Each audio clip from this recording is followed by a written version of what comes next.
मी सन्माननीय उद्धवजी साहेबांना विनंती करतो की आपण मंचावर येत असतानाच छत्रपती शिवाजी महाराज, आमच्या सर्वांचे आदरणीय स्वर्गीय बाळासाहेबजी ठाकरे आणि भारतरत्न बाबासाहेब आंबेडकर यांच्या पुतळ्यास पुष्पार्पण अर्पण करून मंचावर यावं. तुमच्या सर्वांची उपस्थिती टाळ्यांच्या आणि जयघोषाच्या गजरात मंचापर्यंत धडकू देत.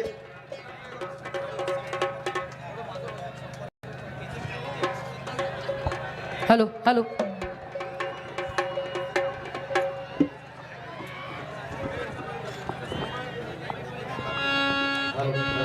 हॅलो हॅलो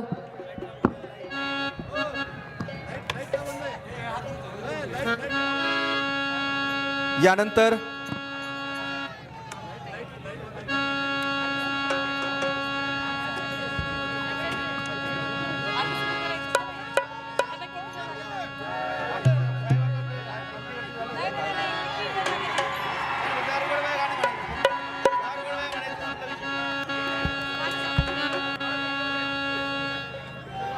हॅलो हॅलो सर्वांसमोर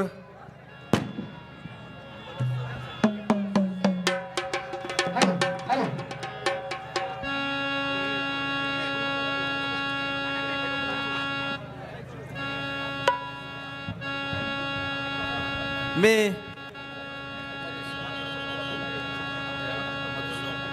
मी विरोधी पक्षनेते सन्माननीय अंबादासजी दानवे साहेब यांना विनंती करतो की आपण आम्हा सर्वांशी संवाद साधावा. आपण टाळ्यांच्या गजरात माननीय अंबादासजी दानवे साहेबांचं स्वागत करूया आणि ऐकूया त्यांचं हे मनोगत. माननीय अंबादासजी दानवे साहेब.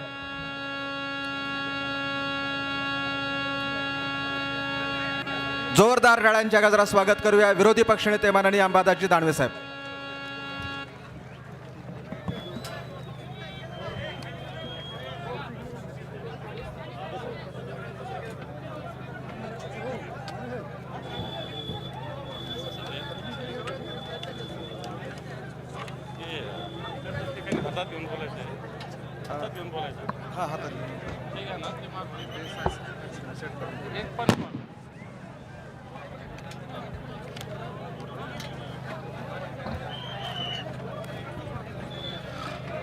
महाराष्ट्राची कुलस्वामिनी आई तुळजाभवानी,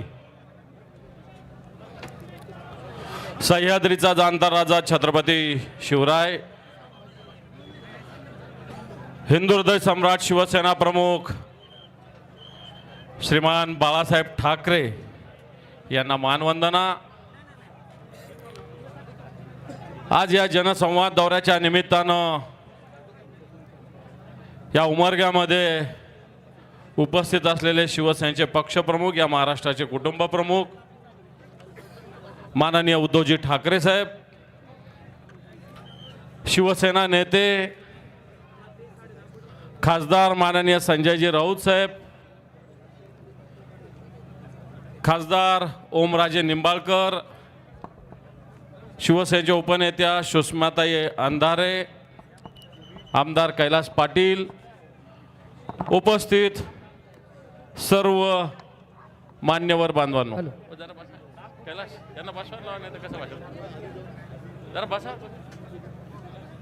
उभे कशासाठी.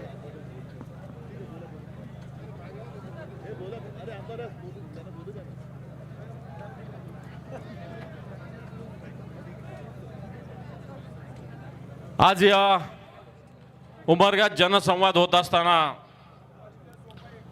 धाराशिव लोकसभेमध्ये हा दौरा होतोय. खरं तर इथला आमदार इथं आहे का पुण्यात आहे? पुण्यात आहे ना. गद्दारी केल्यावर पळून गेला का आधीच पळून गेला? इकडे यायला नाक नाही आहे ना, बिलकुल नाक नाही आहे. आणि म्हणून या उमरग्यामध्ये गद्दारी झाली, पण उमरगा शिवसेनेचा या मराठवाड्यातला सातत्यानं बालेकिल्ला राहिलेला आहे. जशी शिवसेना या मराठवाड्यात आली तशी.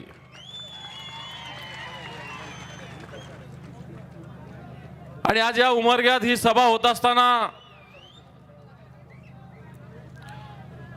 या उमरग्यात जे लोक प्रतिनिधित्व करतात त्यांना माझा प्रश्न आहे की या उमरग्यासाठी कृष्णा खोऱ्यातून मराठवाड्यात पाणी येणार होतं, याच्यासाठी काही तोंड उघडलं का कुठं, का फक्त चापलुसी करत बसले? या मराठवाड्यात कृष्णा खोऱ्याचं पाणी येणार होतं आणि ते उमरग्यापर्यंत येणार होतं, याच्यासाठी इथल्या आमदारांनी कुठंतरी आवाज उठवला का, तोंड उघडलं का? नाही उघडलं. सगळे विषय माननीय उद्धवजी ठाकरे साहेब, संजयजी राऊत साहेब मांडतील, परंतु आपल्या या भागाचे प्रश्न सुद्धा महत्वाचे. आज या ठिकाणी अशा पद्धतीनं कृष्णा खोऱ्याचं पाण्याची वाट हा उमरगा बघतोय, परंतु इथल्या नगरपालिकेत असेल, लोहाराच्या नगरपालिकेत असेल, नुसती भ्रष्टाचाराची गंगा धो धो वाहते साहेब, धो धो. कामं होत नाही, निधी मोठ्या प्रमाणावर येतो. या ठिकाणी MIDC ची घोषणा झाली. घोषणा झाली का नाही उमरग्यामध्ये? MIDC ची आली घोषणा, आली एखादी इंडस्ट्री, मिळाला एखाद्याला प्लॉट, परंतु फक्त घोषणा करायची आणि या जनतेच्या मताचा फायदा लुटायचा. या उमरग्यामध्ये मुंबई हैदराबाद राष्ट्रीय महामार्ग आहे, याचं चौपदरीकरणाचं काम अत्यंत निकृष्ट दर्जाचं आहे. याला कारणीभूत कोण आहे माहिती आहे ना? कारण याला टक्केवारी लागते म्हणून निकृष्ट दर्जाचं काम होते, लक्षात ठेवा. आज या ठिकाणी ज्या पद्धतीनं या मतदारसंघाचे लचके तोडले जातात, भ्रष्टाचाराची गंगोत्री आलेली आहे, नुसते गुत्तेदार पाळले जातात. आणि थोडं झालं की काय, आपल्याकडे एक म्हण आहे, घरचं झालं थोडं आणि याने धाडलं घोडं, अशा प्रकारची एक म्हण आहे आपल्याकडं. आता एक दुसरे पण याही आले, कारखान्यावाले जे काँग्रेसमध्ये होते, आपल्या साखरेचा FRP तरी दिला का अजून? यांनी दिला का? आपल्या साखरेचा या लोकांनी FRP तरी दिला का? आणि लगेच खासदारकीचं तिकीट पाहिजे. अरे ओमराजे तर एका सेकंदात चिटपट करून टाकेल, दुसरा सेकंद पण लागणार नाहीये. आणि म्हणून अशा पद्धतीनं वॉशिंग मशीन आहे भारतीय जनता पार्टी, त्याच्यामध्ये बरेच जण येत आहेत. याचाच अर्थ गद्दारांना इथं तिकीट मिळत नाही हे सुस्पष्टपणे. गद्दारांनी नुसती शेपूट धरून धरून भारतीय जनता पार्टीच्या मागे पळत राहा, अशा प्रकारची स्थिती आहे.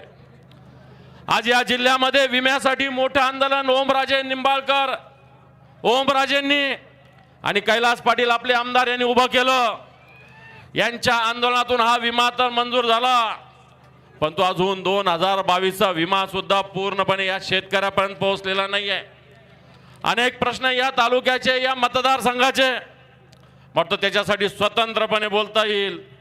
परंतु आज ज्या पद्धतीनं या मतदारसंघात ज्या पद्धतीनं काम केलं जातं, जनतेच्या मताचा अनादर केलेला आहे.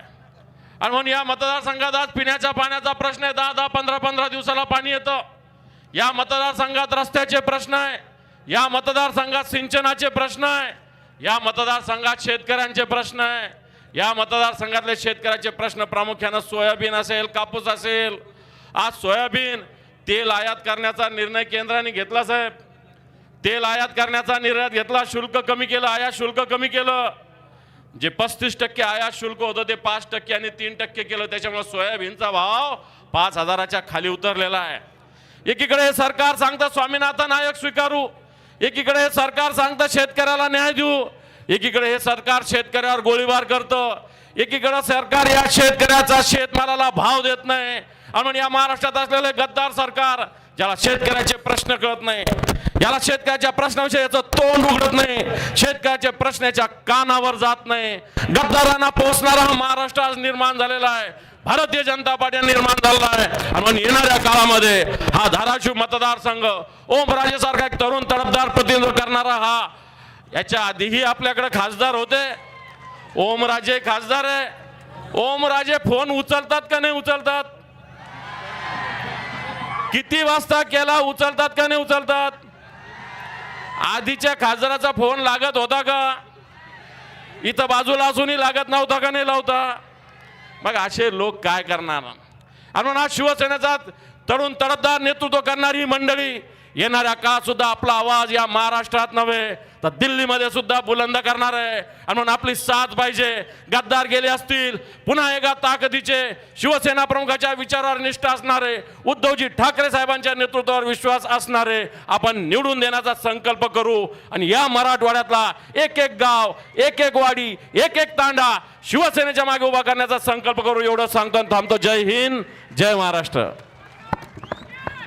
धन्यवाद दानवे साहेब. यानंतर मी ज्या व्यक्तीला आमंत्रित करणार आहे त्यांचं नाव ऐकलं तर तुमच्या टाळ्या मंचापर्यंत पोहोचतील. आदरणीय सुषमाताई अंधारे.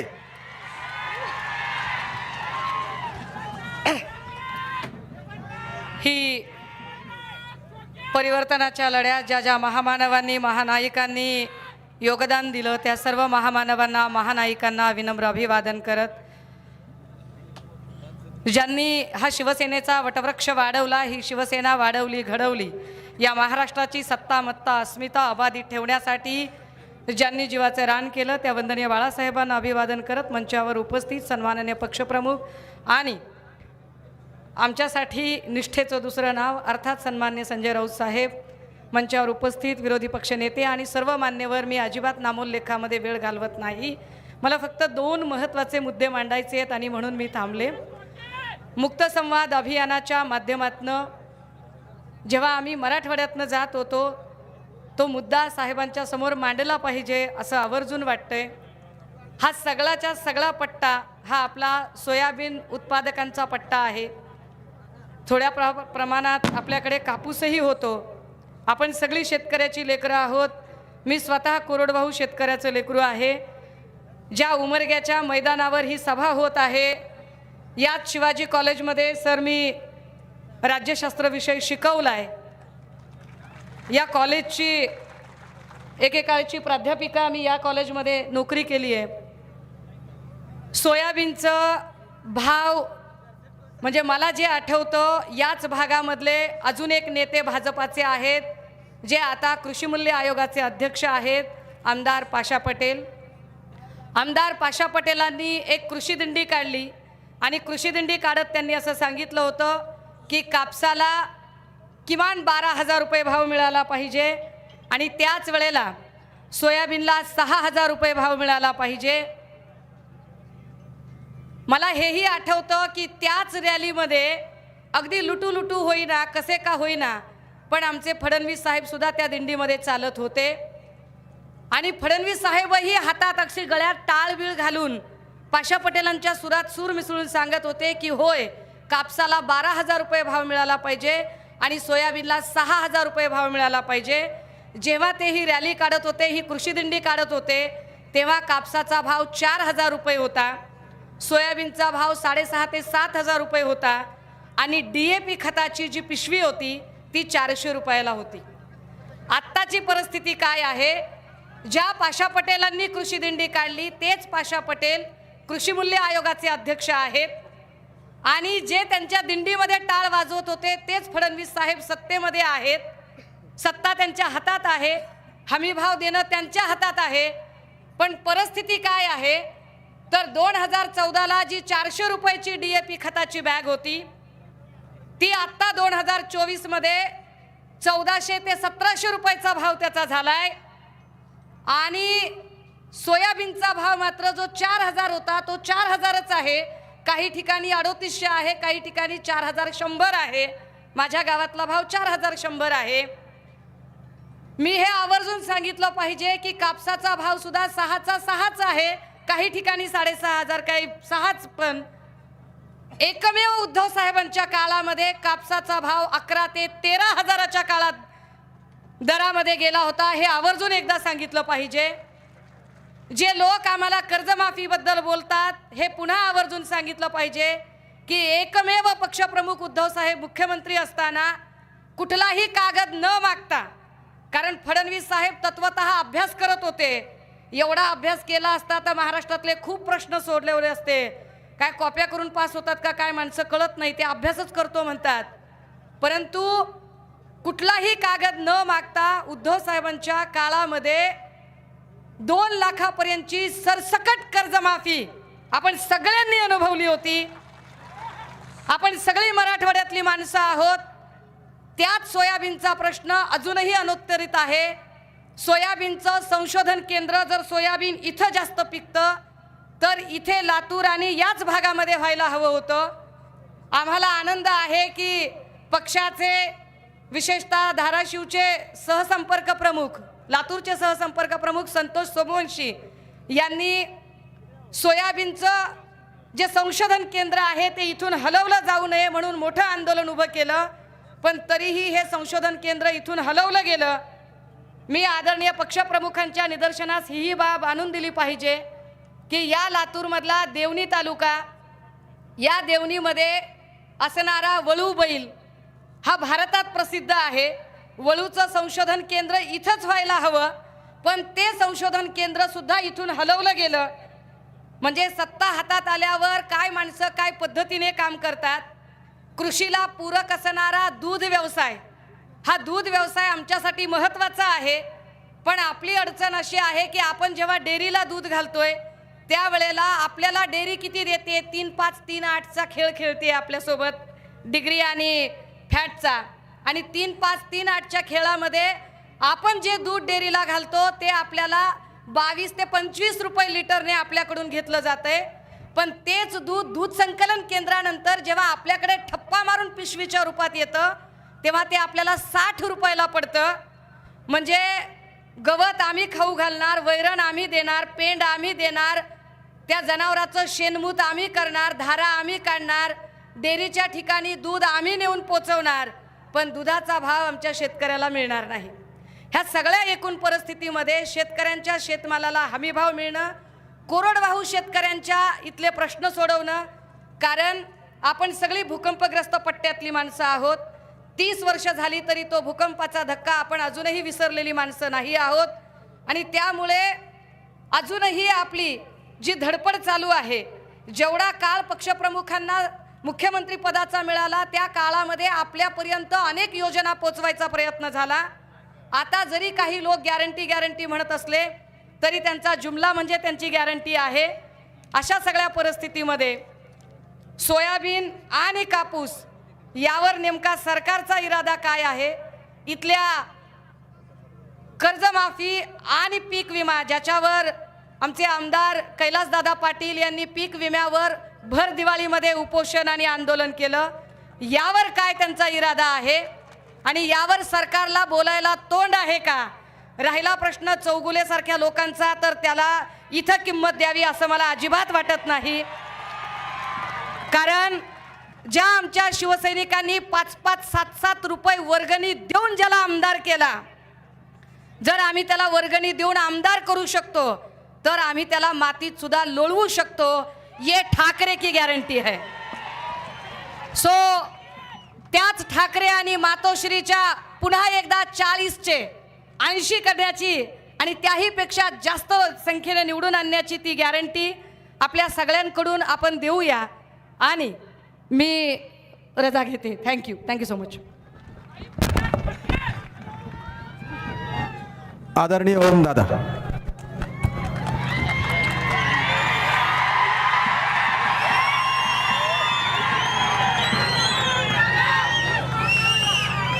साहेब, आपण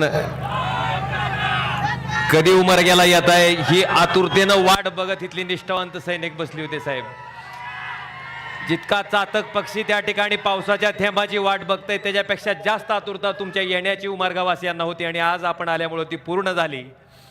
या कार्यक्रमाला उपस्थित असलेले पक्षप्रमुख सन्माननीय उद्धवजी ठाकरे साहेब, या ठिकाणी निष्ठा काय असते हे नुसत्या महाराष्ट्राला नाही तर पूर्ण देशाला ज्यांनी शिकवलं ते खंबीर साहेबांचे उजवे हात सन्माननीय संजयजी राऊत साहेब, या ठिकाणी मंचावर उपस्थित असलेले विरोधी पक्षनेते सन्माननीय अंबादासजी दानवे, ज्यांचं मार्गदर्शन आपण आत्ताच ऐकलं, त्या सुषमाताई अंधारे, माजी या ठिकाणी उपस्थित असलेले धाराशिवचे आणि साहेब, खोका पेटीच्या जमान्यामध्ये त्या खोक्यावर त्या पेटीवर लात मांडून तुमच्याशी प्रामाणिक राहून त्या ठिकाणी पूर्ण महाराष्ट्रात ज्यांनी उदाहरण सेट केलं असे आमचे आमदार कैलास पाटील साहेब, त्याचबरोबर मंचावर उपस्थित असलेले माझे आमदार दिनकररावजी माने, मंचावर उपस्थित सर्व व्यासपीठ आणि व्यासपीठाच्या समोर उपस्थित असलेले या भागातील हिंदू हृदय सम्राट शिवसेना प्रमुख बाळासाहेब ठाकरेंनी घडवलेले हाडाचे सैनिक. साहेब, मला आपल्याला आठवण करून द्यायची की ज्यावेळेस 2006ला कैलासवासी पवनराजे निंबाळकर साहेबांची हत्या झाली, आपण ती आज आठवण जागी करून दाखवली. साहेब, आपण रेल्वेच्या रुळाखाली भेटलो होतो. 2009ला साहेब आपण मला विधानसभेचं तिकीट दिलं. प्रचंड मनस्ताप होता साहेब. म्हणजे घरातनं मुंडकं छाटल्याच्या नंतर जशी माणसाची अवस्था होती देहाची, तशी अवस्था माझी होती. पण साहेब, त्यावेळेस हिंदू हृदय सम्राट शिवसेना प्रमुख बाळासाहेबांनी आणि आपण मला पदरात घेतलं, पितृतुल्य प्रेम दिलं आणि महाराष्ट्राच्या विधानसभेत 2009ला साहेब आपणच मला त्या ठिकाणी आमदार म्हणून पाठवलं. मला ती आठवण आजही आहे. आम्ही पहिल्यांदा बाळासाहेबाला भेटायला आलो होतो आणि बाळासाहेब म्हणले, ते पद्मसिंह बी काय सांगायचं नाही रे, हा वाघाचा बछडा आहे. तुम्हाला सांगितलं की उद्धव या लेकराकडे लक्ष ठेव. आणि साहेब, तितक्याच ताकदीनं तुम्ही माझ्याकडे लक्ष ठेवलं. मला वाटतं ही मायेची ऊब, हे प्रेम ह्या जन्मात नाही, आम्ही 7 जन्मात सुद्धा विसरूच शकत नाही साहेब. आज साहेब मी कायम नवीन होतो. आल्याच्या नंतर मला सारखं वाटायचं की आपण नवीन आहेत.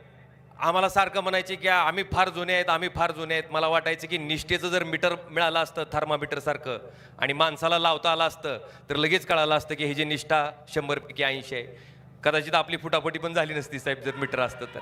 पण साहेब, परमेश्वरानं ते निष्ठेची मीटर या ठिकाणी आता आणून दाखवलं.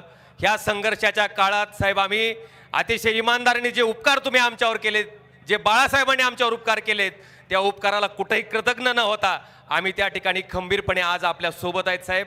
आणि काही झालं, कुठलीही परिस्थिती आली तर तितक्याच ताकदीनं आम्ही सोबत आहेत साहेब. मला सांगायचं आहे की इथला सर्वसामान्य शिवसैनिकाची काय ताकद आहे. आत्ताच मार्केट कमिटीची निवडणूक काही दिवसापूर्वी पार पडली. 50-50 हजार रुपये साहेब एका मताला माणसाला आणून दिले होते. मोजके मतं होती जी ग्रामपंचायत सदस्य आणि सोसायटीची. अशा परिस्थितीमध्ये 50-50 हजार रुपये लोकांनी घेतले साहेब आणि ती पैसे इथल्या सगळ्या निष्ठावंत सैनिकाला आणून दिले साहेब. शहापुरी मामा तसेच आहेत, बसवराज वानाळे तसेच आहेत, पाटील तसेच आहेत, रजा गातार तसेच आहेत साहेब. एकही मी म्हणतो वीट नाही, साधा वाळूचा खडा सुद्धा इकडचा तिकडं झालेला नाही. शिवसैनिक अभेद्य आहेत साहेब. आणि गंमत, 50,000 रुपये त्यांच्याकडून घेतले आणि आपल्या उमेदवाराला खर्चायला आणून दिले आणि आपली माणसं त्या ठिकाणी निवडून आणायचं काम या 72 शिवसैनिकांनी त्या ठिकाणी केलंय. आज मी फार काही बोलणार नाही, फक्त एकच सांगतो की साहेब, सोयाबीनचा भाव भाई और बहिणो 11,000 रुपये होता का नव्हता र? आता किती आहे? 5,000 साहेब. 6,000 रुपये क्विंटलला नुकसान आहे. 6,000 रुपये एका क्विंटलला. मला सांगा, आपल्याला एकरात किती सोयाबीन निघतंय? 5-6 क्विंटल. अरे सांगा की 5 क्विंटल. एका एकरच्या शेतकऱ्याला जर एका एकरामध्ये 5 क्विंटल सोयाबीन निघालं तर 5 एकरामध्ये किती झालं? 25 क्विंटल. 25 क्विंटलला जर भावाचा पडलेला भावाचा हिशोब जर काढला साहेब तर क्विंटलला 6,000 रुपयाचं नुकसान आहे. 25 का म्हणजे 1.5 लाख रुपयाचा निब्बर कुचा साहेब त्याला बसलाय आणि ही 2,000 आलं म्हणून गावात नाचतंय साहेब. आज या ठिकाणी मला आपल्याला सगळ्याला सांगायचंय की आता सोयाबीनचा जी पडलेला 6,000 भाव आहे ते आता आपल्याला काय करायचं आहे? 11,000ला न्यायचं आहे. तर माझ्या इकडे एक मंत्र आहे, म्हणचाल का? 11,000 भाव जायला कुणाला आवडणार नाही, म्हणताव का? मोठ्यानं म्हणा बरं, जय श्रीराम. आपल्यावर शंका घेतील. मोठ्यानं जय श्रीराम. हा, झाला 12,000 रुपये भाव. आता पुढचं नोकऱ्या सगळ्याला पाहिजेत, पाहिजे का नाही? का सगळ्याला लाख रुपयाच्या नोकऱ्या? आता वर्षाला 2 कोटी नोकऱ्या म्हणल्यावर कोण बिगर नोकरीचं नाही का नाही र? पांढरपुरीवर तरी एक सुद्धा पोरग दिसत नाही. आता सगळ्याला 100% नोकऱ्यासाठी दुसरा मंत्र आहे, कर्नाटकमध्ये दिलता बघा, बजरंग बली की. लागल्या का नोकऱ्या सगळ्याला? आम्ही हिंदू हृदय सम्राट शिवसेना प्रमुख बाळासाहेब ठाकरेंचे शिवसैनिक आहेत. कुणी फडतूस माणसांना आम्हाला हिंदुत्वाची सर्टिफिकेट द्यायची गरज नाही साहेब. पण हाताला काम, आणि मनात राम हे आमचं हिंदुत्व आहे आणि ते आम्ही निष्ठेनं त्या ठिकाणी पूर्ण करतोय. आज मी इतकं सांगतो साहेब की मी मतदारसंघामध्ये इतका फिरलोय की जेवढ्या लोकांनी माझ्याबरोबर सेल्फी काढले तेवढ्या लोकांनी जरी मतदान टाकलं तरी 6 लाखाच्या पुढे मतदान जात आहे साहेब. हाय का नाही रे खरं साहेब? एवढ्या सभेत मी बोलायची हिंमत का करतो? सगळ्याचे फोन उचलतो साहेब, सगळ्याचे. परवा साहेब एक आमची इकडे सुद्धा आरडायले ह्याचा उचललं होतं काय की परवा साहेब एक आमची भगिनी उमारग्याचीच होती, इष्टीत बसली, अपंग होती साहेब. तिचा मला फोन आला, मला म्हणले खासदार ओमराजे आहेत का? हा म्हणलं आपणच आहे. म्हणली दादा मी इष्टीत बसले पण जागाच नाही म्हणली. मग आता तेवढी जागा कंडक्टरला करून द्यायला सांगा म्हणली. म्हणलं काय अडचण नाही, कंडक्टरला फोन दी. कंडक्टरला फोन दिल्यावर तिला वाटलं हिच्याकडे कुठला खासदाराचा फोन.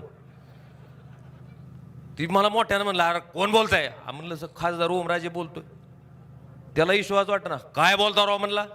म्हणलं तुला लबाड वाटतंय तरी एकदा व्हॉट्सअपवरून व्हिडिओ कॉल कर म्हणलं तुम्हाला. ती थांबलं नाही, आता लगेच व्हॉट्सअपवरून व्हिडिओ कॉल केला, बघितलं अगं माय म्हणलं तुम्ही का साहेब? म्हणलं बाबा आता माझं जवळ आलंय, तिला तेवढी जागा करून दे. भले तू उभा राहा म्हणलं पण तिला जागा करून दे. साहेब एक नाही तर असंख्य उदाहरण आहेत.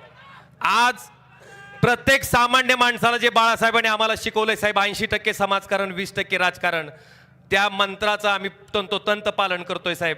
आणि खात्रीनं सांगतो साहेब त्याच्याच जीवावर आतापर्यंत आम्हाला सारखं म्हणतात होय म्हणतात की नाही तर आपल्याला मोदी मुळे आला, मोदी म्हणते ती का नाही तर टुचून. त्यांना सांगायचंय साहेब ह्याच मतदारसंघातनं 2 वेळेस शिवाजी बापू कांबळे आणि 1 वेळेस कल्पनाताई नरेरे, हे फक्त ज्यावेळेस मोदीचा राजकीय जन्म सुद्धा झाला नव्हता त्यावेळेस फक्त धनुष्यबाणावर बाळासाहेब ठाकरेंच्या नावावर या ठिकाणी 3दा खासदार होते साहेब. आणि आज तुम्हाला साहेब शब्द देतोय, देऊ का? मागच्या वेळेस साहेब 1,27,000 मतांनी आलो होतो. ह्या वेळेस त्याच्यापेक्षा एक तरी का होणार मत आगाव घेईन तरच बाळासाहेबचा शिवसैनिक सांगन साहेब, तरच उद्धव साहेबाचा शिवसैनिक साहेब सांगत. आज विषय साहेब भरपूर आहेत. मला फक्त इतकं सांगायचंय साहेब, मराठा आरक्षणाची मागणी मी 7 वेळेत लोकसभेत केली, 7 वेळेस साहेब, आज नाही 7 वेळेस.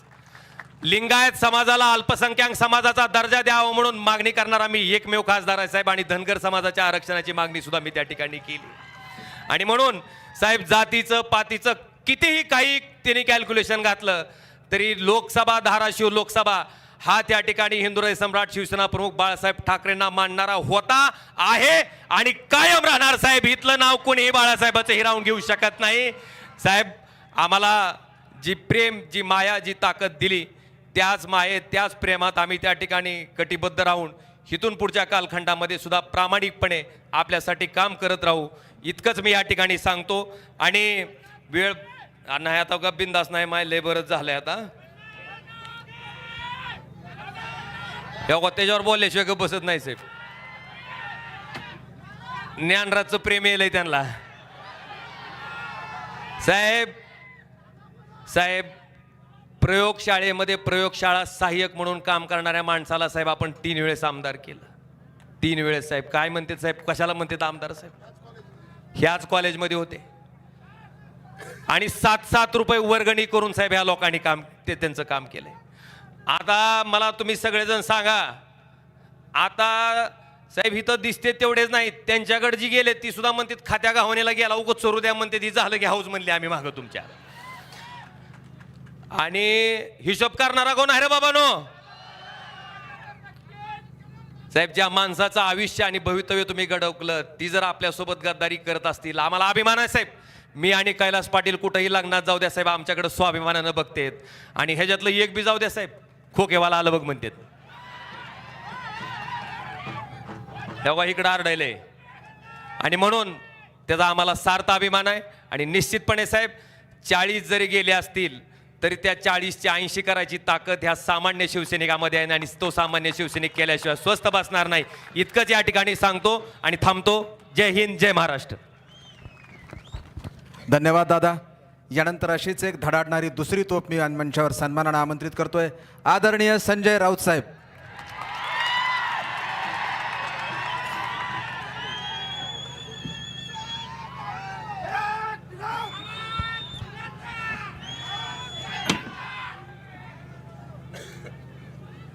माननीय शिवसेना पक्षप्रमुख उद्धवजी ठाकरे आणि या उमरग्याच्या या मैदानात जमलेले सर्व निष्ठावान शिवसैनिक बंधूंनो, तोप आता धडाडली ना ओमराजेची, याच्यापेक्षा वेगळी तोप ती काय असू शकते? ओमराजे कैलास पाटील, मगाशी ओमराजेने उल्लेख केला निष्ठेचा, की संजय राऊतांकडे बघून आम्हाला निष्ठा समजते, पण ओमराजे आणि कैलास माननीय आमदार, आपण दोघांनी जी निष्ठा दाखवली आहे त्याला सुद्धा महाराष्ट्र सलाम करतो आहे.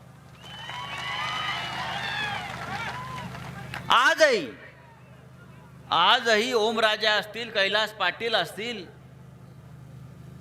आजही त्यांना अनेक आमिष दाखवली जातात, अनेक दबाव त्यांच्यावरती आणले जातात,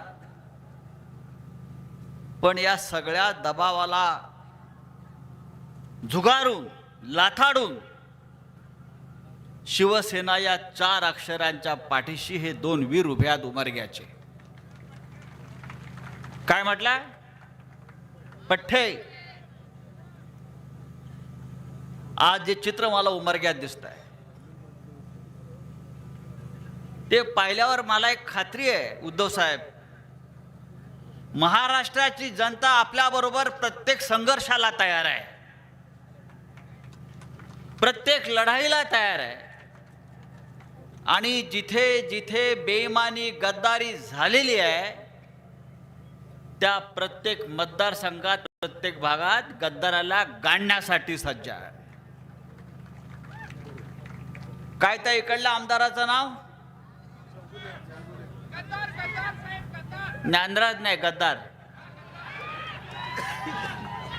प्रयोगशाळेमध्ये होता, काय सहाय्यक असिस्टंट. प्रयोगशाळेत असल्यामुळे त्याचा केमिकल लोचा झाला आतमध्ये,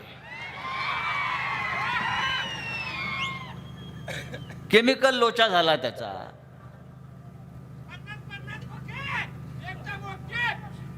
एकदम ओके नाही, ठोके. पण यापुढे या उमरग्यामध्ये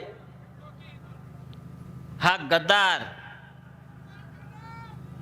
पुन्हा इथे पाय रोवू शकणार नाही, ही शपथ आपण घेतली पाहिजे.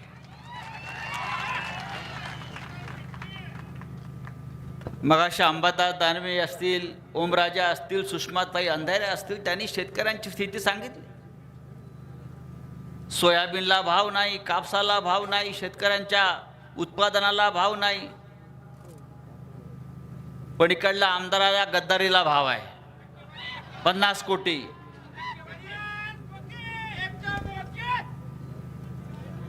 तेव्हा मी इतकंच सांगेन, या उमरग्यानं, या मराठवाड्यानं आणि या संपूर्ण लोकसभा मतदारसंघानं हिंदू हृदय सम्राट शिवसेना प्रमुख बाळासाहेब ठाकरे यांच्यावरती उदंड प्रेम केलं. बाळासाहेब ठाकरेंचा आदेश या मतदारसंघानं, या मराठवाड्यानं कायम मानला. पण एक बाळासाहेबांचा आदेश आपल्याला माहीत असेल, यापुढे जर कोणी गद्दारी केली तर त्याला रस्त्यावर तुडवा, हा सुद्धा बाळासाहेबांचा आदेश होता, आणि आदेश आपल्याला पाळायचा आहे. पुन्हा कोणाची हिंमत होता नाही गद्दारी करण्याची, आणि पुन्हा कधी या शिवसेनेच्या पाठीत खंजीर खुपसण्याची कोणाची हिंमत होता कामा नये. माननीय उद्धव साहेबांनी जो झंझावात महाराष्ट्रात निर्माण केलेला आहे तो आपल्या सगळ्यांसाठी आहे. आपले कुटुंब प्रमुख म्हणून ते काम करतायत. आपण त्यांना शिवसेना पक्षप्रमुख म्हणतो, महाराष्ट्राचे माजी मुख्यमंत्री म्हणतो, अमुक म्हणतो, तमुक म्हणतो, पण करोना काळामध्ये माननीय उद्धव साहेबांनी जे काम महाराष्ट्रामध्ये केलं ते काम जगाला आदर्श ठरलं, देशाला आदर्श ठरलं. आपल्या सगळ्यांचे प्राण, आपल्या सगळ्यांचे जीव, आपल्या कुटुंबाचे प्राण त्याने वाचवले एक कुटुंब प्रमुख म्हणून. आणि हीच शिवसेना आहे जी स्वतःसाठी नाही तर दुसऱ्यासाठी जगते. मी आज उद्धवजींना एवढंच विनंती करेन, उद्धवजी यापुढे या महाराष्ट्रात आणि या देशात तुम्हालाच खंबीरपणे नेतृत्व करावं लागेल, कारण लोकांचा राजकारणावरचा विश्वास उडालेला आहे आणि हा विश्वास फक्त उद्धवजी आज तुमच्यावर आहे की नाही? आणि या राज्याचं नेतृत्व त्यांना करावं लागेल, या देशाचं नेतृत्व त्यांना करावं लागेल. आपण सगळे त्यांच्या पाठीशी राहू. निष्ठा म्हणजे काय असतं शेवटी? जे संकट काळात हात सोडून पळून जातात त्याला निष्ठा म्हणत नाही.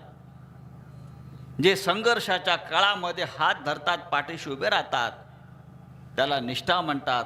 आणि असे आपण सगळे निष्ठावान येते आहात. तुमच्या निष्ठेला सलाम करतो आणि माझे 2 शब्द संपवतो. जय हिंद, जय महाराष्ट्र.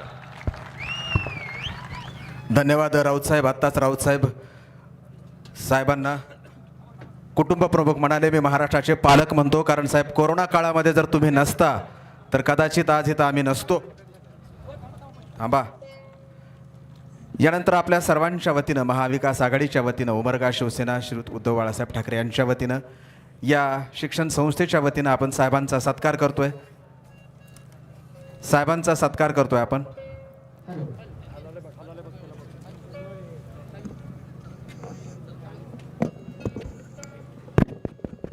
चला. Hello hello. आश्लेष भैया मोरे, डॉक्टर अजिंक्य बापू पाटील, केशव उर्फ बाबा पाटील, तसंच महाराष्ट्र मातंग समाज लहू शक्ती यांच्या वतीनं, सर्वांच्या वतीनं सत्कार. Vilas Rajole, hello mic check. Ajay Waghmare. चला चला सत्कार करून घ्या पटकन. युवा सेनेच्या वतीने सत्कार. पटकन सत्कार करून घ्या. एकच सत्कार होणार आहे.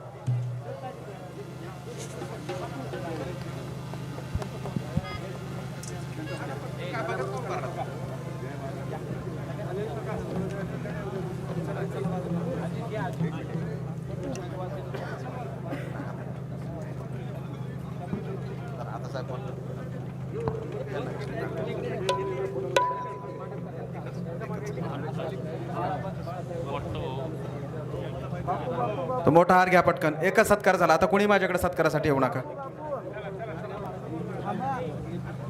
चला गर्दी रिकामी करा.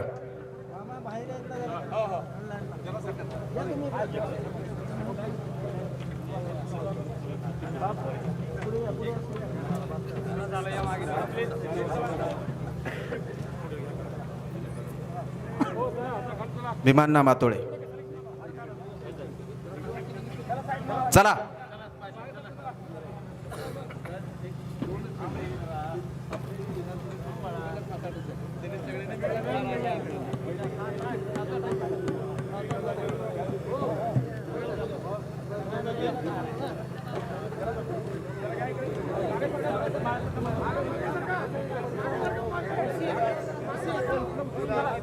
मी बसतो बसणार आहे. मध्ये धरा इकडे हात वर ये. नार्वेकर सर.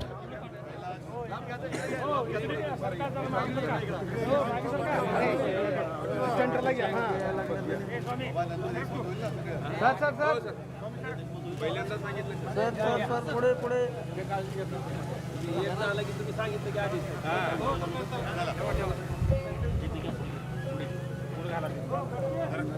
चला साहेब, या ठिकाणी एकच सांगतो. सरका बाजूला सरका. माननीय पक्षप्रमुख श्रीयुत उद्धवजी ठाकरे साहेब, टाळ्यांचा गजर मंचापर्यंत येऊ देत. ऑन आहे का?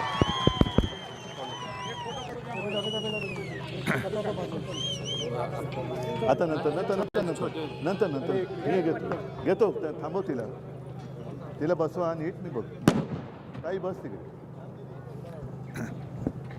जमलेल्या माझ्या तमाम हिंदू बांधवांनो, भगिनींनो आणि मातांनो,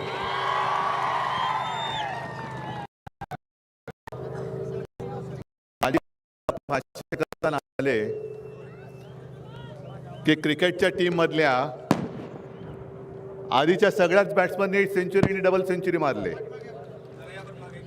आणि मी आता रन्स काढून उपयोग काय, कारण झालंय सामना जिंकलेलाच आहे आपण.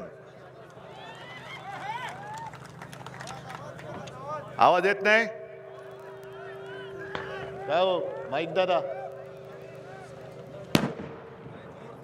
येतोय का आवाज? हा ठीक.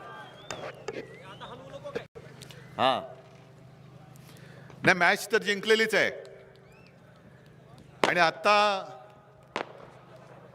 कैलाश ओमराजे मला इथली माहिती देत होते. पहिलं म्हणजे ओमराजे आणि कैलासचं मी जाहीर अभिनंदन करतोय, कारण अस्सल कट्टर शिवसैनिक हा खोक्याने विकला जात नाही हे त्याने दाखवून दिलेलं आहे. हे ते फटाके जरा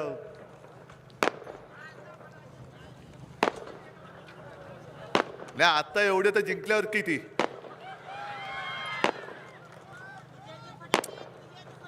विजयाचे तर ह्याच्याहून जोरात वाजवायचे आहेत,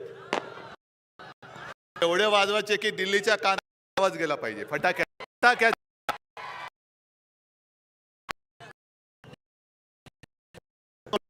बघताय आणि 5 वर्ष सभेसाठी, पण आज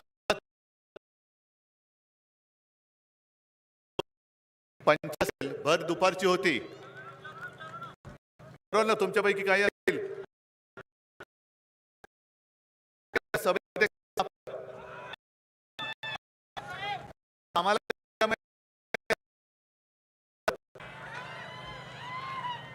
दूध पण पाजलं, मग तो साप स्वतःहून कोरेक्स प्यायला लागला. असं काय काय काय काय होत गेलं. पण आता त्या सापाला त्याची जागा बरोबर दाखवायची आहे. आणि काल परवाकडे पण काँग्रेसमधले कोणतरी भाजपात गेले. जाऊ द्या, माझ्यासोबत आज सुद्धा आले होते इकडे, व्यासपीठावरती पण असतील, समोर पण असतील. काँग्रेसची मंडळी आहेत, राष्ट्रवादीची आहेत, वंचितची आहेत. विशेष म्हणजे या वेळेला राज्यभरात फिरताना मुस्लिम समाज मोठ्या प्रमाणावरती आहे,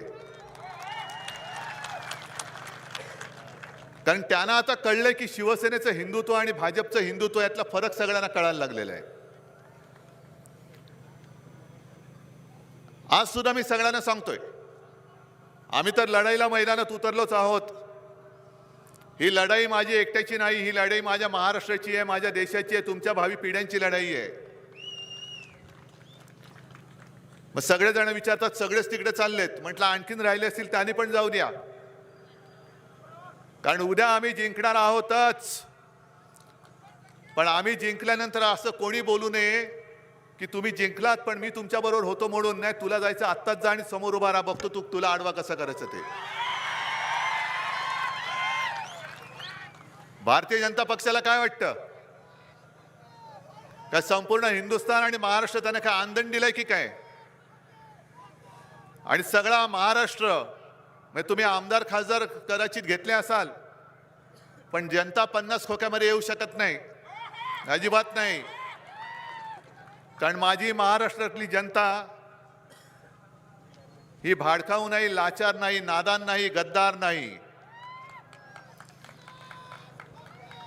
आणि जसं जय श्रीराम ही एक घोषणा आहे, जरूर आहे, आम्ही पण श्रीरामाचे भक्त आहोतच. नव्हे त्यावेळेला जे काही सगळं उसळलं होतं तेव्हा भारतीय जनता पक्षाचं कोणी रस्त्यावरती फिरकायला तयार नव्हतं, एवढी त्यांच्या छातीमध्ये धडकी भरली होती. आणि ओमराजे तुम्ही बोलताय ते बरोबर आहे. ज्या वेळेला नरेंद्र मोदींचं नाव कोणाला माहिती नव्हतं त्या वेळेपासून आम्ही हिंदुत्वाचा झेंडा घेऊन राज्यामध्ये भाजपच्या कित्येक पटीने पुढे गेलेलो होतो. आज सुद्धा पुढेच आहोत. आज सुद्धा पुढे आहोत. आणि आता त्यांना जे काय वाटतं, मी मुद्दामून ओमराजे जे बोलले त्याच्यावरती आणखीन थोडं पुढे बोलणार आहे. 2019 साली हे सत्य आहे, कारण मला पूर्ण माहिती आहे. आता तुम्हाला भेटून मी तुळजापूरला जाणार आहे. म्हणजे हा जो मतदारसंघ आहे, इकडे माझ्या भवानी मातेचं मंदिर आहे. आणि तिची शपथ घेऊन मी तुम्हाला सांगतोय की अमित शहानी मला अडीच वर्षाचं मुख्यमंत्री पद आपण दोघं मिळून वाटून घेऊ. शिवसेनेला 2.5 वर्ष आणि भारतीय जनता पक्षाला 2.5 वर्ष. हे मी तुळजाभवानीची शपथ घेऊन सांगतोय. हिंदू हृदय सम्राट बाळासाहेबांच्या खोलीमध्ये त्यांनी दिलं होतं. आम्ही श्रीरामाचे भक्त आहोत, पण तसंच आम्ही आमच्या तुळजाभवानीचे सुद्धा निस्सीम भक्त आहोत. जय शिवाजी जय भवानी हे म्हटल्यानंतर, हर हर महादेव म्हटल्यानंतर अंगावरती रोमांच उभे राहतात. आणि त्या भवानी मातेच्या साक्षीने मी तुम्हाला सांगतो की हे जे घडलं होतं ते खरं घडलं होतं. अमित शहा खोटं बोलतायत हे मी तुळजाभवानीची शपथ घेऊन सांगतोय. बरं, त्यावेळेला त्यांनी तो शब्द मोडला. आणि मोडल्यानंतर आपण उघड आपण कधी चोऱ्या माऱ्या केलेल्या नाहीत, रात्रीच्या गाठी भेटी घेतलेल्या नाहीत, हुडी वगैरे घालून, चष्मा वगैरे घालून फडणवीस किंवा त्यावेळेला शरद पवार किंवा राहुल गांधींना भेटायला मी कधी गेलो नव्हतो. पण यांनी शब्द मोडला. मी हिंदू हृदय सम्राटांना, म्हणजे मी सगळं सरळ सांगतो की जगासाठी हिंदू हृदय सम्राट आणि माझ्यासाठी सुद्धा आहेतच. पण माझी पहिली ओळख त्यांच्याशी झाली ते माझे वडील म्हणून झाली. आणि मी म्हणजे त्यांच्या पुत्राने त्याच्या पित्याला दिलेलं, म्हणजे वडिलांना दिलेलं ते वचन की मी तुमचा शिवसैनिक मुख्यमंत्री करून दाखवेन. आणि मी त्यांना सांगितलं की मला मुख्यमंत्री व्हायचं नाहीये, पण मी बाळासाहेबांनी दिलेलं वचन आहे, हे आत्ता मी पूर्ण नाही केलं तर मी उद्या कसं करणार. मग ते म्हणाले की ठीक आहे, जब आपका मुख्यमंत्री होगा तो हमें संभालना, हमारा रहेगा तो हमें आपको संभालेंगे. म्हटलं हे तर होणारच आहे. युती म्हटल्यानंतर एकमेकाला सांभाळून जाऊच आपण. पण 2019 लोकसभेपर्यंत आपला वापर करून घेतला.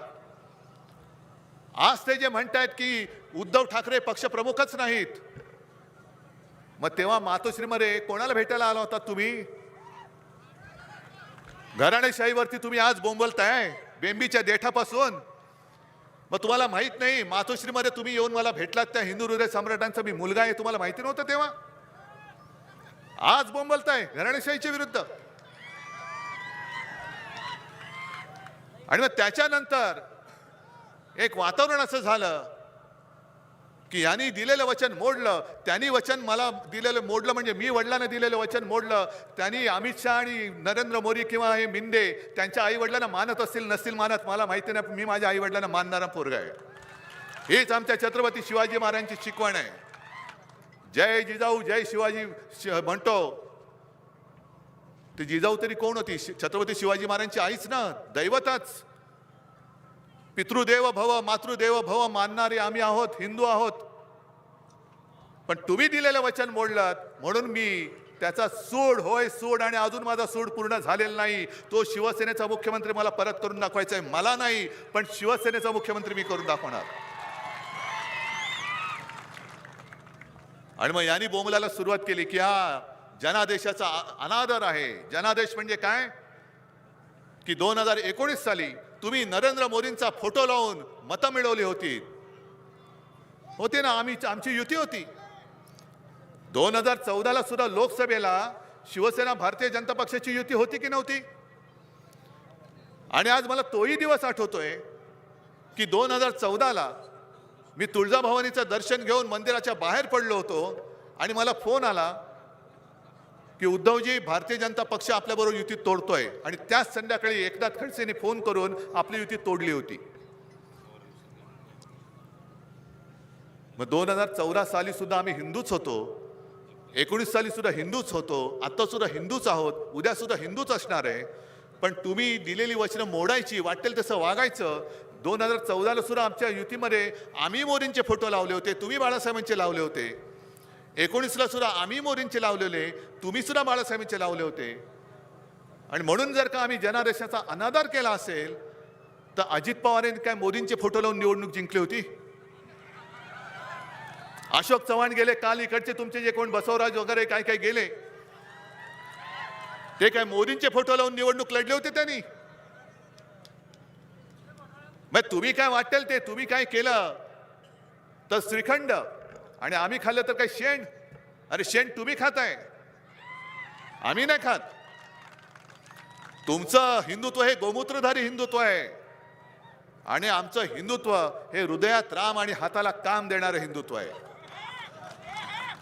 जे मुस्लिम आज माझ्यासोबत येत आहेत, मगाशी सुद्धा येताना रस्त्यात ठिकठिकाणी गर्दीचे लोंढेच्या लोंढे होते, तिथले इथे पण काही आले असतील आणि त्याच्यामध्ये सुद्धा काही मुस्लिम बांधव होते, इथे सुद्धा आले असतील. आणि मला ते आकांताने सांगत होते की उद्धवजी लोकशाही वाचवा, देशातली लोकशाही वाचवा. आणि माझंही तेच म्हणणं आहे. आहोत आम्ही हिंदू आहोत, आमचं हिंदुत्व म्हणजे राष्ट्रीयत्व आहे. हे मी नाही सांगत, शिवसेना प्रमुख सांगत होते, इथे सुद्धा येऊन बोलले असतील आणि संपूर्ण राज्यभर सांगत होते. जो कोणी या देशाला आपला मानतो तो हिंदू आहे, तो माझा आहे, हे आमचं हिंदुत्व आहे. मग आमची ही हिंदुत्वाची व्याख्या असल्यानंतर भारतीय जनता पक्षाने सांगावं तुमची हिंदुत्वाची व्याख्या काय. चला होऊन जाऊ द्या एकदा. आम्ही जे म्हणतो की आमचं हिंदुत्व हे घरातली चूल पेटवणारं हिंदुत्व आहे आणि भाजपचं हिंदुत्व हे घर पेटवणारं हिंदुत्व आहे. जर वेगळं असेल तर भाजपने सांगावं. काल सुद्धा अमित शहा येऊन गेले मुंबईमध्ये आणि त्याच्या आधी सुद्धा यांचे पक्षाध्यक्ष काय त्यांचं नाव नड्डा, असं वाटतं आता काय सुटेल की काय, पण जरा गच्च बांधलं की बरं असं. नड्डा बोलले होते की देशातले सगळे पक्ष संपवून टाकणार. अहो नड्डाजी, तुमचे आत्ताचे जे आहेत ना काय किती कुळे प्रदेशाध्यक्ष, हा त्यांचे 552 कुळे जरी उतरली तरी शिवसेना तुम्ही संपू नाही शकत. कारण नड्डा तिकडे बोलले देशातले पक्ष संपवा आणि यांचे हे मकाऊ फेम 52 कुळे, तो फोटो पाहिला होतात ना तुम्ही. त्यांनी सांगितलं राज्यातले छोटे छोटे सगळे पक्ष संपवून टाका, त्यांच्यातले पदाधिकारी आपल्यामध्ये घ्या. अरे थांब ना, बडे दे ना, पण अजून तर सभा तर संपू दे. छोटे छोटे पक्ष संपवून टाका म्हणजे काय हुकुमशाही आणायची? ज्या वेळेला नरेंद्र मोदी म्हणतात घराणेशाही होय, मी घराण्याची परंपरा पुढे घेऊन जाणारा घराणेशाहीचा पायी काय म्हणा पाहिजे, तर मला माझ्या आई वडिलांचा अभिमान आहे आणि माझी तयारी आहे. मोदीजी तुम्ही या, अमित शहा तुम्ही या, आपण दोघंही आपल्या घराण्याचा इतिहास जनतेला सांगूया. तुमचं घराणं काय होतं, तुमच्या 7 पिढ्या तुमच्या आधीच्या तुमच्यापर्यंत आणि माझ्या 7 पिढ्या माझ्या आधीच्या माझ्यापर्यंत आपण जो काय लेखाजोग आहे तो जनतेसमोर मांडूया. चला होऊन जाऊ दे एक द्या. पण जो उल्लेख आता मला वाटतं ओमराजेने केला, संजय राऊतजींनी केला की मी करोना काळामध्ये आहे, माझी जबाबदारी मी पार पाडली, पण मी त्या काळामध्ये तुमच्यापैकी कोणी सांगा कोणाशी मी भेदभाव केला होता का? मुख्यमंत्री असताना मी कोणाशी भेदभाव केला होता का? मी तुम्हाला सांभाळलं असं म्हणत नाही. तुम्ही मला त्यावेळेला जे मी तुम्हाला सांगत गेलो ते तुम्ही ऐकत गेलात. आणि म्हणून जे देशातल्या सर्वोत्तम मुख्यमंत्र्यांमध्ये उद्धव ठाकरेचं नाव यायचं ते उद्धव ठाकरेचं नाव नव्हतं, ते तुमचं नाव होतं. कारण असं हा चमत्कार आहे की एक माणूस सांगतो काय, घरी बसा म्हटल्यानंतर घरी बसतात लोक, मास्क घाल्यानंतर घालतायत, बाहेर पडू नका म्हटल्यानंतर पडत नाहीत. हे एवढं नातं एखाद्या माणसाचं त्याच्या जनतेशी मला नाही वाटत देशामध्ये दुसऱ्या कोणत्या मुख्यमंत्र्याच्या नशिबी आलं असेल. आणि मला एका गोष्टीचा नक्कीच अभिमान आहे, आज देखील महाराष्ट्रातले तुम्ही सगळेजण मला तुमच्या कुटुंबातला एक समजता. आणि म्हणून मी तेव्हा एक संकल्पना राबवली होती, माझे कुटुंब माझी जबाबदारी. कुटुंब माझं आहे, हे माझं कुटुंब आहे आणि त्यांची रक्षा करणे ही माझी जबाबदारी आहे. मोदीजींनी काय केलं? माझे कुटुंब फक्त घेतलं, मेरा परिवार. मोदीजी जिम्मेदारी कौन लेगा? मेरा परिवार. अरे हाँ, परिवार आपका हम मानते हैं, लेकिन जिम्मेदारी कौन लेगा? मैं कहता हूं, जैसे मैं कहता हूं मेरे महाराष्ट्र में मेरा परिवार मेरी जिम्मेदारी, मैं जिम्मेदारी निभाने के लिए तैयार हूं. आप तैयार हो या नहीं पहिले बताओ. आणि अमित शहा जे बोलले की उद्धव ठाकरेंनी त्याच्या मुलाला मुख्यमंत्री करायचंय, शरद पवारांनी त्याच्या मुलीला मुख्यमंत्री करायचंय. अहो अमितजी, तुम्ही देशाचे गृहमंत्री आहात, निदान समजून घ्या. पहिल्यांदा लोकसभेची निवडणूक येणार आहे. लोकसभेमध्ये निवडून आला तर मुख्यमंत्री नाही होत, विधानसभेत निवडून आला तर मुख्यमंत्री होतो. साधं या अमित शहाना औरंगाबादचं छत्रपती संभाजीनगर आणि उस्मानाबादचं धाराशिव हे आपण केलं हे माहिती नाही, तर देशाचा गृहमंत्री त्याला काय माहिती असेल?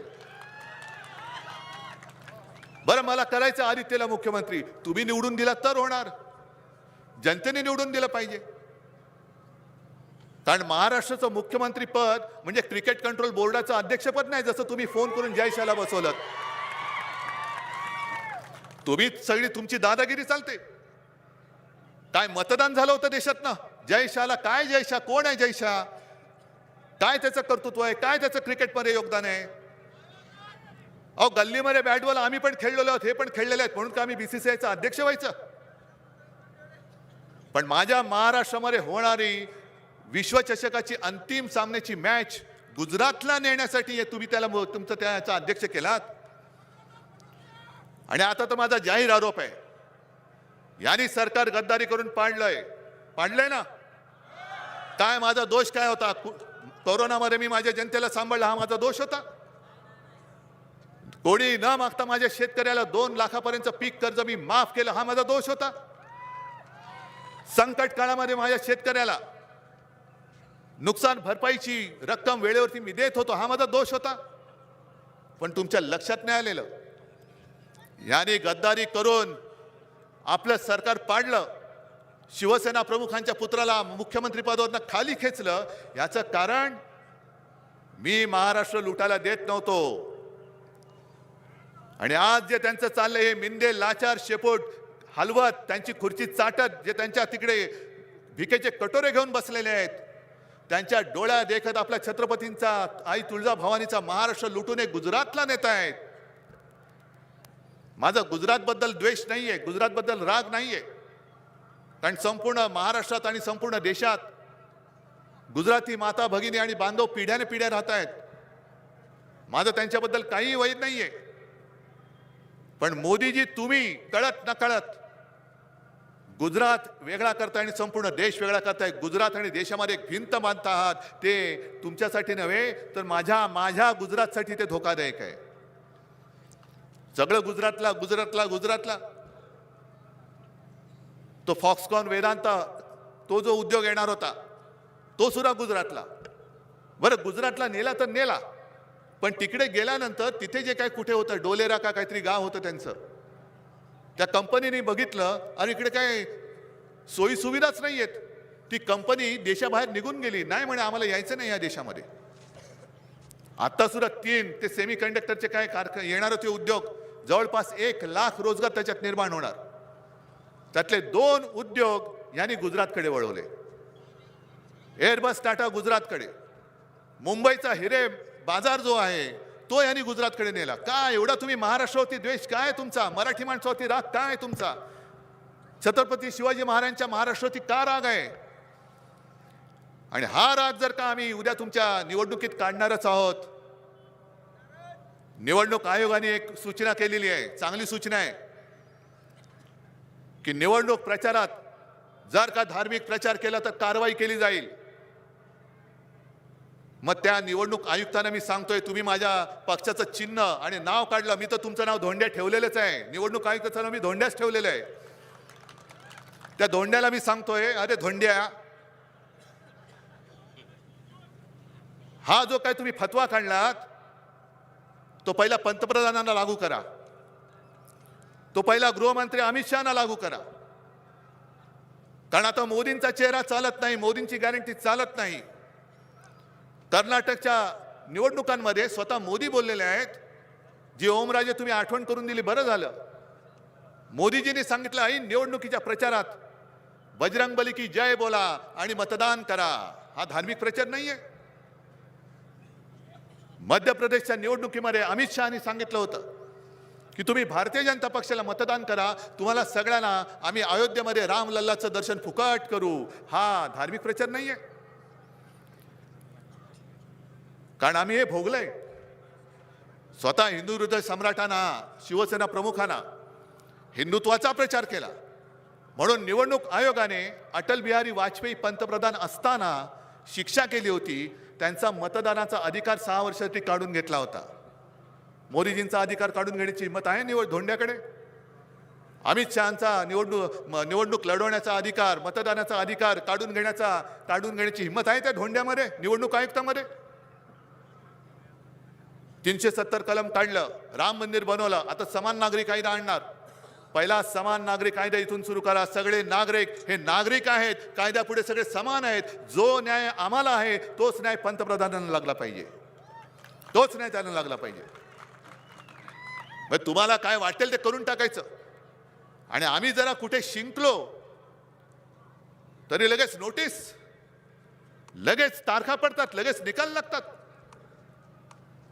जो निकाल त्या लबाडाने दिलेला आहे, नार्वेकर, उघड बोलतो मी, कारण तोच गृहस्थ आता भाजपकडनं निवडणुकीला उभा राहणार आहे. मग जो माणूस एखाद्या पक्षाचं तिकीट घेऊन निवडणुकीला उभा राहणार आहे तो पक्षपाती निर्णय देऊ शकत नाही. आणि तो तिकीट त्यांनी निर्णय दिल्यानंतर आजच सुप्रीम कोर्टामध्ये सुनावणी होती आपल्या केसची. मला असं वाटतं, कारण मी पेपरमध्ये ऑनलाईन बातम्या वाचतो, त्या बातम्यांच्या आधारे मी बोलतोय, अजून मी पूर्ण माहिती नाही घेतली.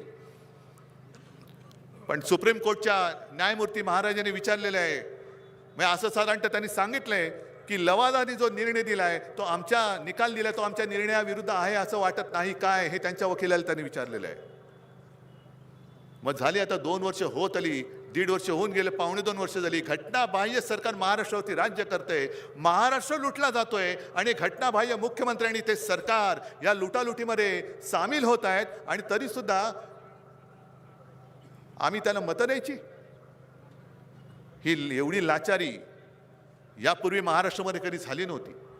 एवढी गद्दारी यापूर्वी महाराष्ट्रामध्ये कधी झालेली नव्हती. आणि एवढा लाल घोटेपणा यापूर्वी महाराष्ट्रामध्ये कधी बघितलेला नव्हता. मला ओमराजे आणि कैलास अभिमान का वाटतो? कारण ओमराजे एकमेव खासदार म्हणून त्या लोकसभेमध्ये तुमचे सगळ्यांचे प्रश्न मोदींच्या समोर ताठ मानेने विचारतो. इतर कोणाची हिंमत नाहीये. ओमराजेंनी शेतकऱ्यांचे प्रश्न मांडलेत, ओमराजे आरक्षणावरती बोलले. तेव्हा तर मी सांगत होतो की जे केंद्रीय मंत्री आहेत भाजपाचे मंत्री तिकडे बसले आहेत, त्यांनी महाराष्ट्राच्या प्रश्नावरती राजीनामा देऊन ताडकन मोदींच्या तोंडात राजीनामा मारून देऊन बाहेर यायला पाहिजे होतं.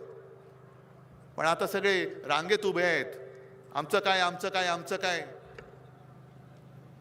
आणि मला खरंच काही वेळेला लाज वाटते. मी 2 दिवसापासून बोलतोय, 4 दिवस झाले, 2 दिवस झाले, 3 दिवस झाले. पहिली भाजपची यादी जाहीर झाली त्याला किती दिवस झाले? 4 दिवस तर झाले.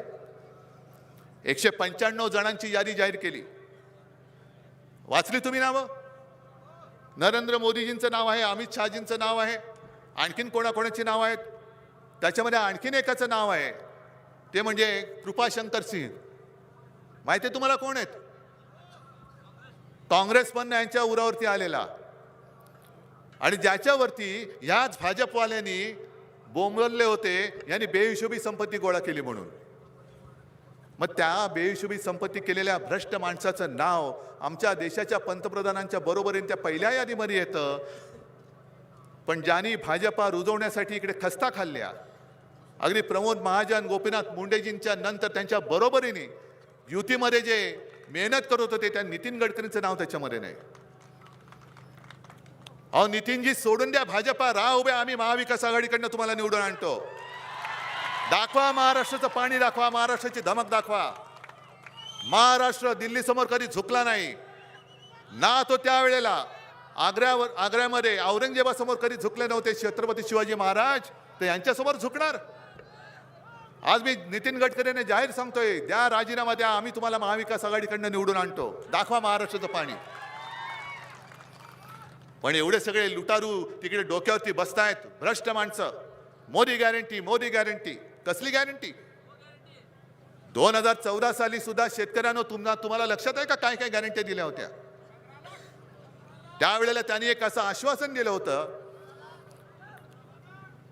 जो तुमचा उत्पादन खर्च असेल, ज्याचा आता लेखाजोगा यांनी ओमराजेने मांडला सोयाबीनचा, मग तुम्हाला दर एकरी तुमचं जे काही पीक असेल त्याचा खर्च किती येईल तो खर्च धरून त्याच्यानंतर 50% अधिक रक्कम त्याच्यामध्ये मिळवणार आणि जो काय आकडा येईल तो तुम्हाला हमी भाव म्हणून देणार. हे 2014 सालचं त्यांचं आश्वासन होतं की नव्हतं सांगा? बाकी 15 लाख रुपये तुमच्या खात्यामध्ये येणार. अच्छे दिन आएंगे. आता अच्छे दिन येणार. अब अच्छे दिन आएंगे. अब अच्छे दिन आएंगे. पण शेतकऱ्यांच्या तोंडाला पानं पुसता तुम्ही. आणि निवडणूक आल्यानंतर मेरा परिवार सबका साथ, आणि निवडून आल्यानंतर माझ्या दोस्ताचा विकास, अडाणी का विकास. आता तुम्हाला सबका परिवार आठवतोय. इतर वेळेला तुम्हाला शिवसेना पाहिजे. आता घराणेशाही म्हणून मी तुम्हाला खुपायला लागलो. तुम्हाला खुपलं नाही नुसता, तुमच्या भाजपला भगदाड पाडून मी आरपार निघून जाणार. त्यांच्या मतलबासाठी जनता पाहिजे मेरे प्यारे भाई और बहनों. पण तुमचा मतलब झाल्यानंतर हे भाई और बहनों कसे जगतात. आणि मला शेतकऱ्यांना सांगायचंय, अरे तुमची ताकद तुम्हाला तरी कळले का? तुम्ही या मातीमधनं अंकुर फोडता, म्हणजे ती मातीमधनं सोनं तुम्ही पिकवणारी माणसं आहात. हतबल होऊ नका. आणि एक लक्षात घ्या, इंदिरा गांधींनी ज्या वेळेला आणीबाणी पुकारली होती त्याही वेळेला असंच वातावरण झालं होतं. आता काय होणार? आणि जनता पक्षाचा जन्म झाला. जनता पक्षाची निशाणी काय होती तुम्हाला माहिती आहे? नांगरधारी शेतकरी. नांगरधारी शेतकऱ्यांनी इंदिरा गांधींचा म्हणजे त्यावेळेच्या हुकुमशाहीचा पराभव करून एक जनता पक्ष, जनतेची राजवट या देशात आणली होती. आज शेतकरी आत्महत्या करतोय तुमचं कारण का? नवीन शेतकऱ्याच्या घरामध्ये नवीन बाळ जे जन्माला येतंय त्याच्या डोक्यावरती आधीच त्याच्या वडिलांनी घेतलेलं कर्ज असतं. मग ते जसं जसं मोठं होतं, शिकला तर शिकला, पण जन्म कर्जामध्ये होतो, आयुष्य कर्जामध्ये जातं आणि मृत्यू सुद्धा कर्जामध्येच व्हायचा. आत्महत्या करायची किंवा कर्ज फेडत फेडत थकून मरून जायचं. आणि हे पुन्हा येणार भाई और बहनो 2047 तुमच्या घरावरती आम्ही सोन्याची कौलं चढू. अरे जा रे, तुझी कौलं तूच चढ. 2047 साली काय व्हायचं ते आम्ही घडवू. पण आता जर काही यावेळेला तुम्ही फसलात, जसं शिवसेना फसली होती 25 वर्ष 30 वर्ष, हिंदुत्व हिंदुत्व हिंदुत्व म्हणून यांच्या आम्ही पालख्या वाहिल्या. आता जुनी जुनी माझी आणि बाळासाहेबांची भाषणं ते सांगतायत काँग्रेसला कसा विरोध केला होता. मग तशीच बाळासाहेबांची कमळाबाईबद्दलची सुद्धा भाषणं आहेत. कमळाबाई हा मी वापरलेला शब्द नाहीये. कमळाबाई हा शब्द शिवसेना प्रमुखांचा आहे. आणि तो मी मुद्दामून का वापरतो? कारण माझ्यावरती जे आरोप होतात की उद्धव ठाकरेंनी बाळासाहेबांचे विचार सोडले नाही, त्याची झलक म्हणून मी कमळाबाई शब्द वापरतोय. तर त्या कमळाबाईला सांगायचं मला, तुम्ही आज जे बोंबलताय की उद्धव ठाकरेंनी शिवसेनेची काँग्रेस केली, अरे 30 वर्ष तुमच्या सोबत राहून आम्ही शिवसेनेची भाजपा नाही होऊ दिली, तर मी शिवसेनेची काँग्रेस करून दाखवेन. आज मी तुम्हाला सगळ्यांना आणि देशातल्या तमाम नागरिकांना आवाहन करतोय, विनंती करतोय. आहोत आम्ही हिंदू आहोत, कोण मुसलमान आहेत, कोण ख्रिश्चन आहेत, कोण आणखीन कोण कोण जात पात धर्म सगळ्यांचे आहेत. पण ही निवडणूक उद्धव ठाकरेसाठी नाही, तर ही निवडणूक तुमच्यासाठी, तुमच्या आयुष्याची आणि तुमच्या मुलाबाळांसाठी फार महत्वाची आहे. जर या निवडणुकीत पुन्हा जर का हेच सरकार आपण निवडून दिलं तर मग देशातली लोकशाही मेली म्हणून समजा, देशाच्या लोकशाहीचा मुडदा पडला म्हणून समजा. आणि मुडदा पाडणाऱ्यांमध्ये तुम्हाला सहभागी व्हायचंय का लोकशाहीला वाचवणाऱ्यांमध्ये सहभागी व्हायचंय हे तुम्ही ठरवायचंय आणि मतदान करायचंय. उद्या आणखी 10 वर्षांतर, 15 वर्षांतर, 20 वर्षानंतर जेव्हा पुढची पिढी येईल तेव्हा तिने अभिमानाने सांगितलं पाहिजे, अरे तेव्हा अशी परिस्थिती आली होती, पण माझे वडील, माझे आजोबा यांनी लोकशाहीचा मुडदा नाही पाडून दिला. तर लोकशाहीचा मुडदा पाडणाऱ्याचा निवडणुकीत मुडदा पाडला याचा अभिमान त्या पिढीला वाटला पाहिजे, याचा अभिमान वाटला पाहिजे. आणि म्हणून मी सगळ्यांना एक आवाहन करतोय, कोणी हिंदू असेल, कोणी मुस्लिम असेल, ख्रिश्चन असेल, शीख माझे बांधव आहेत, जैन असेल, गुजराती सगळेच या निवडणुकीमध्ये आपले धर्म आपल्याला बाजूला ठेवून आपला देश हाच माझा धर्म आणि देश मी वाचवणार हाच माझा धर्म ही शपथ घेऊन या भाजपचा पराभव केला पाहिजे. आणि त्यांना काय घोषणा द्यायची ते देऊ द्या, पण मी एकच घोषणा देतोय. ते जे म्हणतात ना इसके पार उसके पार, मी आज घोषणा देतोय आपकी बार भाजपा तडीपार. जरा जोरात बोला, आपकी बार. तर ही तडीपारीची नोटीस मी आज भाजप सरकारला देत आहे. आणि इकडे पोलीस आहेत, त्यांच्याकडनं शिका. तडीपारीची नोटीस आल्यानंतर सही कोण करतं, तशी त्या नोटीसवरती सही तुम्हाला करायची आहे. मी नोटीस देतोय, सही करणार आहात की नाही, आणि भाजपला तडीपार करणार आहात की नाही. जय हिंद, जय महाराष्ट्र.